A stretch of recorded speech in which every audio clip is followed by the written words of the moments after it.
हरतालिका तीज व्रत की पौराणिक कथा और विधि। हरतालिका तीज व्रत की पौराणिक कथा और विधि। यह हरतालिका व्रत कथा शिवजी ने ही मां पार्वती को सुनाई थी।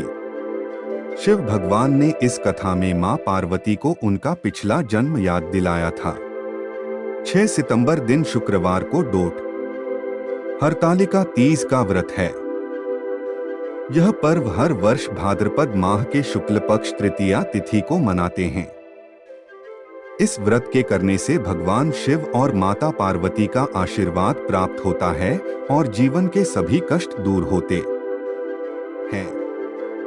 हरतालिका तीज का पर्व भगवान शिव और माता पार्वती के अटूट रिश्तों को ध्यान में रखकर किया जाता है। इस दिन महिलाएं 16 श्रृंगार करके पूजा अर्चना करती हैं और अखंड सौभाग्य का आशीर्वाद प्राप्त करती हैं। साथ ही फिर हरतालिका तीज की कथा सुनती हैं। हरतालिक तीज के कथा सुनने व पढ़ने मात्र से भगवान शिव और माता पार्वती का आशीर्वाद प्राप्त होता है और सुख शांति और समृद्धि में वृद्धि होती है। यह कथा बहुत पवित्र मानी जाती है, इसलिए इस दिन हरतालिक तीज की कथा अवश्य सुननी व पढ़नी चाहिए। हरतालिका तीज की कथा जिनके दिव्य केशों पर आकन के फूलों की माला शोभा देती है और जिन भगवान शंकर के मस्तक पर चंद्र और गले में मुंडों की माला पड़ी हुई है, जो माता पार्वती दिव्य वस्त्रों से तथा भगवान शंकर दिगंबर वेश धारण किए हैं, उन दोनों भवानी शंकर को नमस्कार करता हूँ। कैलाश पर्वत के सुंदर शिखर पर माता पार्वती जी ने महादेव जी से पूछा, हे महेश्वर, मुझसे आप वह गुप्त से गुप्त बातें बताइए जो सभी के लिए सरल और महान फल देने वाली है। हे नाथ, यदि आप मुझसे प्रसन्न हैं, तो आप मुझे दर्शन दें। हे जगतनाथ, आप आदि मध्य और अंत रहित हैं, आपकी माया का कोई पार नहीं है। आपको मैंने किस भांति प्राप्त किया है? कौन से व्रत तप या दान के पुण्य फल से आप मुझको वर रूप में मिले?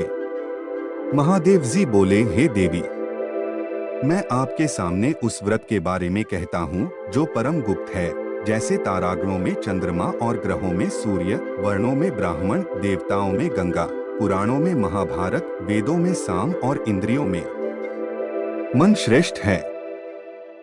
वैसे ही पुराण और वेद सब में इसका वर्णन आया है, जिसके प्रभाव से तुमको मेरा आधा आसन प्राप्त हुआ है। हे प्रिय, उसी का मैं तुमसे वर्णन करता हूँ। सुनो, भाद्रपद भादो मास के शुक्ल पक्ष की हस्त नक्षत्र के दिन इस व्रत का अनुष्ठान मात्र करने से सभी पाप का नाश हो जाता है। तुमने पहले हिमालय पर्वत पर इसी महान व्रत को किया था, जो मैं तुम्हें सुनाता हूँ।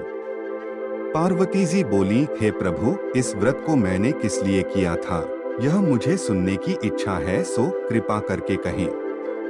शंकर जी बोले, आर्यावर्त में हिमालय नामक एक महान पर्वत है, जहाँ अनेक प्रकार की भूमि अनेक प्रकार के वृक्षों से सुशोभित है, जो सदैव बर्फ से ढके हुए तथा गंगा की कलकल ध्वनि से शब्दायमान रहता है। हे पार्वती जी, तुमने बाल्यकाल में उसी स्थान पर परम तप किया था और 12 वर्ष तक के महीने में जल में रहकर तथा वैशाख मास में अग्नि में प्रवेश करके तप किया। सावन के महीने में बाहर खुले में निवास कर अन्न त्याग कर तप करती रही। तुम्हारे उस कष्ट को देखकर तुम्हारे पिता को बड़ी चिंता हुई। चिंता में वह सोचने लगे कि मैं इस कन्या का विवाह किससे करूं। एक दिन नारद जी वहां आए और देवर्षि नारद ने तुम शैलपुत्री को देखा।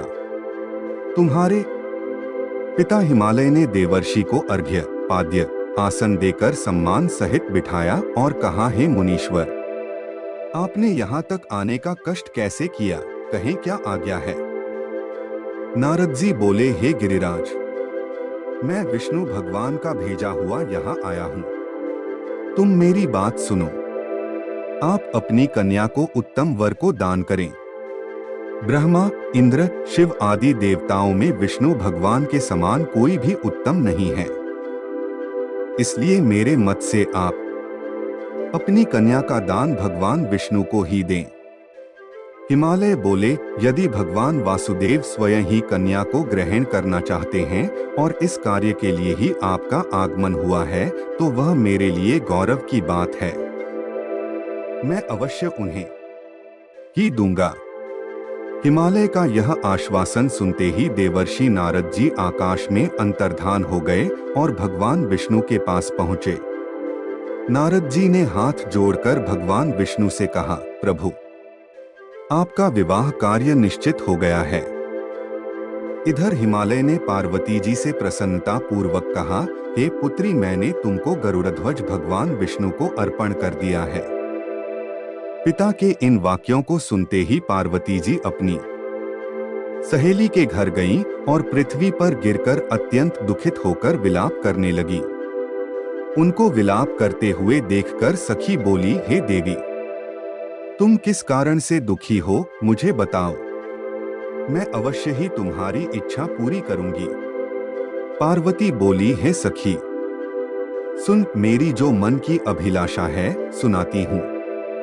मैं महादेव जी को वरण करना चाहती हूँ। मेरे इस कार्य को पिताजी ने बिगाड़ना चाहा है, इसलिए मैं निसंदेह इस शरीर का त्याग करूंगी।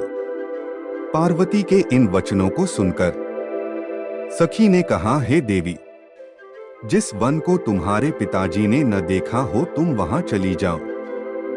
तब देवी पार्वती अपनी सखी का यह वचन सुन ऐसे ही वन को चली गई।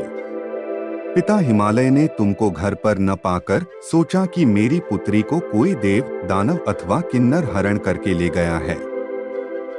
मैंने नारद जी को वचन दिया था कि मैं पुत्री का भगवान विष्णु के साथ वरण करूंगा। हाय, अब यह कैसे पूरा होगा? ऐसा सोचकर वे बहुत चिंतातुर हो मूर्छित हो गए।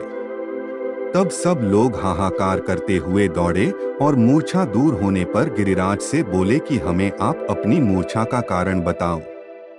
हिमालय बोले, मेरे दुख का कारण यह है कि मेरी रत्नरूपी कन्या को कोई हरण कर ले गया, या सर्प ने काट लिया, या किसी सिंह ने मार डाला। वह ने जाने कहां चली गई, या उसे किसी राक्षस ने मार डाला है। इस प्रकार कहकर गिरिराज दुखित होकर ऐसे कांपने लगे जैसे तीव्र वायु के चलने पर कोई वृक्ष कांपता है। तत्पश्चात हे पार्वती, तुम्हें गिरिराज साथियों सहित घने जंगल में ढूंढने निकले।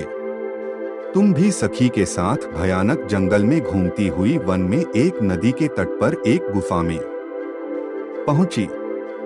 उस गुफा में तुम आनी सखी के साथ प्रवेश कर गईं, जहां तुम अन्न जल का त्याग करके बालू का लिंग बनाकर मेरी आराधना करती रहीं।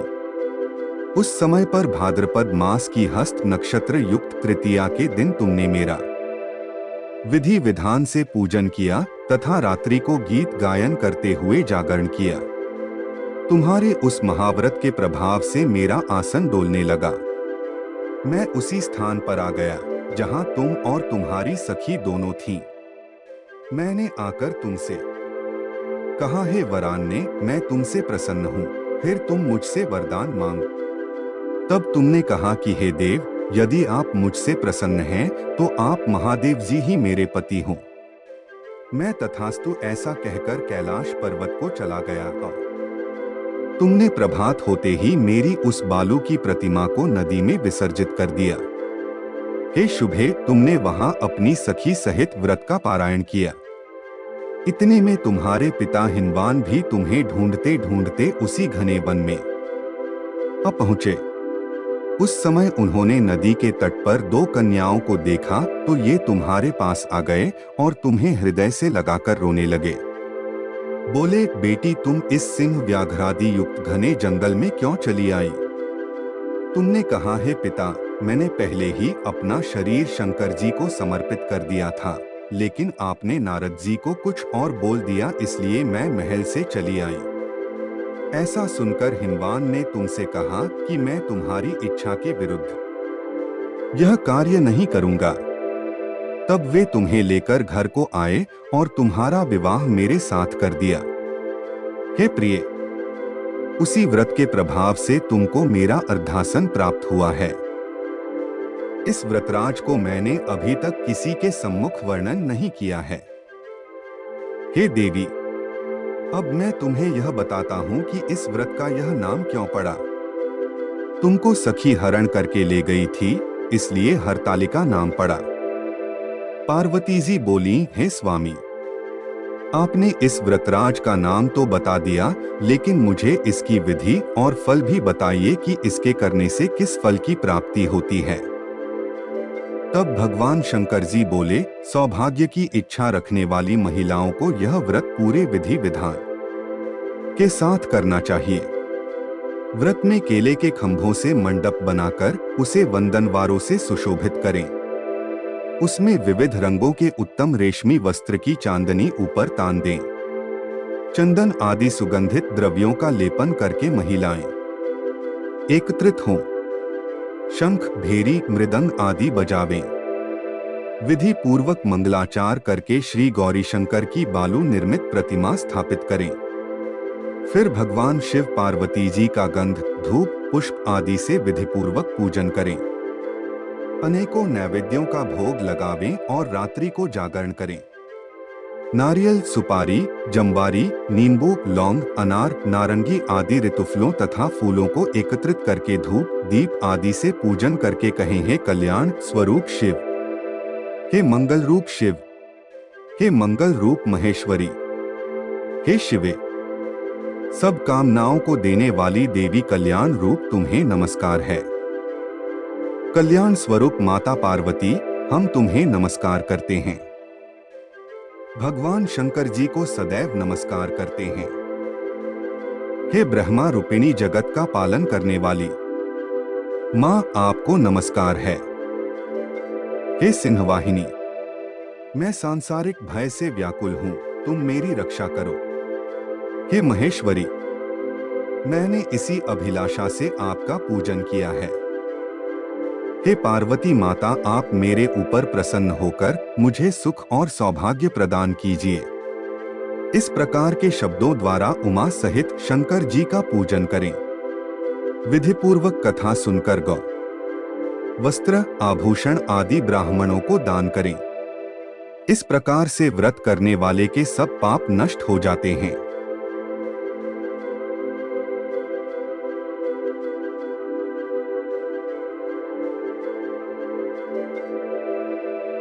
2 सेकंड रुककर आप मेरे चैनल को लाइक कर दीजिए, सब्सक्राइब कर दीजिए, इससे हमारी बहुत बड़ी मदद हो जाएगी। Thank you.